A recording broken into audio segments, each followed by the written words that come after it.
Jai Shri Ram. For every serious student of Bhagavad Gita, this will be very useful. The title is Similis in the Bhagavad Gita. So I did my own research and I have compiled this. So please make a note of the numbers of the slokas so that in your free time you can also do some reading and probably prepare your talk, deliver a talk. It will be interesting with your own examples. So the first one is 2.22, worn out clothes. वासांसि जीर्णानि यथा विहाय नवानि गृह्णाति नरोपराणि तथा शरीराणि विहाय जीर्णान् अन्यानि संयाति नवानि देहि. So that is 2.22. Krishna is comparing this body. The simile is, now the word simile basically means a figure of speech comparing two unlike things using the word like. A metaphor is when the word like is not there. He is a lion in the fight. That's a metaphor. He is like a lion. That means that's a simile. It's a figure of speech, figurative language. Figurative language means connotative, representational. Okay. So, worn out clothes. So, Krishna is comparing this body to worn out clothes. That means when clothes get worn out, we discard them and we wear some new clothes, fresh clothes. Similarly, when the body becomes old, the Atma will discard this body and get into a new body and work out its karma. So that is the most interesting simile.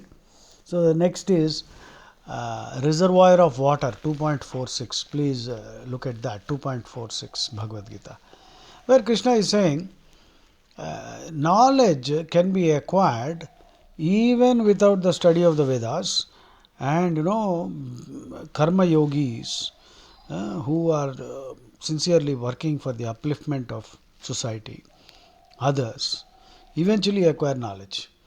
And such knowledge is like a huge river. And in the presence of a river, what is the use of a small well?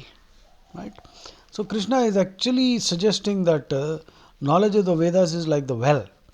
When a person can acquire wisdom by using his own thinking capacity, critical thinking, and you see, that is why Rama uses the word Jaratagardabha. Rama says people who don't use their mind to understand the deeper laws of life are like old donkeys.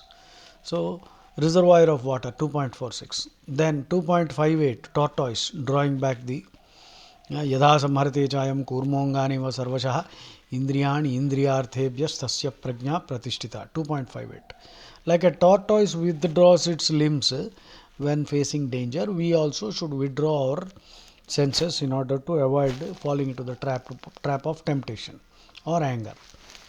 So let them pass. Let these things come and go. Don't react. Next, 2.46. आपूर्यमाणमचलप्रतिष्ठं समुद्रमापः प्रविशन्ति यद्वत् तद्वत् कामायं प्रविशन्ति सर्वे स शान्तिमाप्नोति न कामकामी. So 2.46 is an ocean is filled constantly by rivers, but it remains calm. So we also should be like that. Let temptations, ideas, thoughts keep coming. Just don't react. Just watch. They'll come and go. Don't get upset. So Krishna gives you many practical ways of dealing with the stresses and tensions of life. So all these similes are so wonderful. I hope you are making a note. I am trying to recall from memory the slokas. Some of them I cannot, so you will have to do your own research. So I'll just give you the names of the slokas. Next is 2.67. 2.67. Indriyanam hicharatam yanmano nuvidiyate tadasya harati pragnam vayurnamami vambhasi. So the wind can,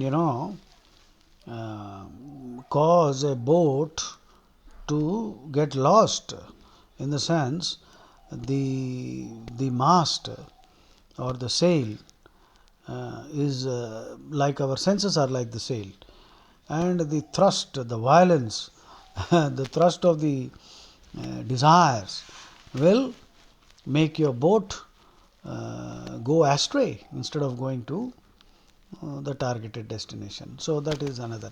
Then 3.38, please make a note. And then 3.39, blazing fire reduces fuel to ashes. And then Dushpurena Analena cha. Dushpurena. Okay. Then 5.10 is my favorite. Unaffected. Be unaffected like a lotus leaf. Padmapatra Mivambasa. And 6.19 is your mind should be like a lamp in a windless place. Very calm. And then 6.34. 6.34 is Arjuna actually lamenting. Arjuna is lamenting that the mind is very, very restless, turbulent, unyielding, like wind. Perhaps wind is easier to control, but the mind cannot be controlled. And Krishna gives the solution. He says regular practice and inch by inch, life is a cinch, yard by yard, life is hard. So Krishna gives the solution. 6.34, very important. Asamshayam mahabaho mano durnigraham chalam abhyasena tu kaunteya vairagyena cha grihyate. Abhyasa vairagya. That means with practice and detachment you can calm the mind. Chanchalam hi mana Krishna pramadi balavadrudam tasyaham nigraham manye vayoriva suduskuram. 6.34. Arjuna is lamenting that the mind is restless, turbulent, unyielding, very strong, adamant. How can I control this? Maybe controlling the wind is easier. 6.34 and 6.35 is the solution Krishna gave. Then next is 7.7. All are strung on me, as clusters of gems on a string. Panentheism is the word that is used in philosophy. Krishna is the string, Sutradhar. Everything is strung on him. But you don't see the string, but you see only the diamonds or gems or whatever. Then 9.6. Wind within a space, but space is untouched. So also all beings are in Krishna. Yadhakasha sthito nityam. Vayur. So Yadhakasha is 9.6. And then 13.32. Space isn't polluted, so also the self is not polluted. Check up that. And 11.12. The splendor of 1,000 suns blazing together cannot match the splendor of Krishna, Vishwarupam. Okay. 13.33. Just as the sun illumines the world, so also the Atma illumines our entire life or body or whatever, consciousness. Okay. 11.28. Innumerable rivers flowing into the ocean. So also the warriors are entering the flaming mouths of Krishna because Krishna has become Kal. Moths rushing into a flaming fire. 11.29. The body is the Kshetra. 13.1. And the Kshetrajna is your Atma. And Krishna is also the Kshetrajna because he knows how you acquired this body and what your prarabdhas are. Next, 15.3 and 15.4. Just as a sun illumines the world, the Lord illumines the entire field. Okay. Ashwatha tree, 15.1. Life is an unpredictable Ashwatha tree which keeps changing all the time. So you need to use the strong axe of detachment. That's another simile. With the strong axe of detachment, you must cut down this tree of attachment. 15.8. Scent from the flowers. Vasanas, Jiva takes away on leaving the body. So again, reincarnation, metempsychosis. 1861. Ishvara sarvabhutanam hrideshe arjuna tishtati bhramayan sarvabhutani yantrarunhani maya. That means causes everyone to revolve like puppets on a machine. Because actually he is not doing anything. We are committing acts and thoughts and deeds and words, and all these things have repercussions, and we are facing the repercussions, and then we are continuously getting lost. So we should know how to pull the plug out. Pulling the plug out is very simple. Become an agent of Krishna. Once you are an agent, so you cannot be held responsible. The principal has to be held responsible. Very simple.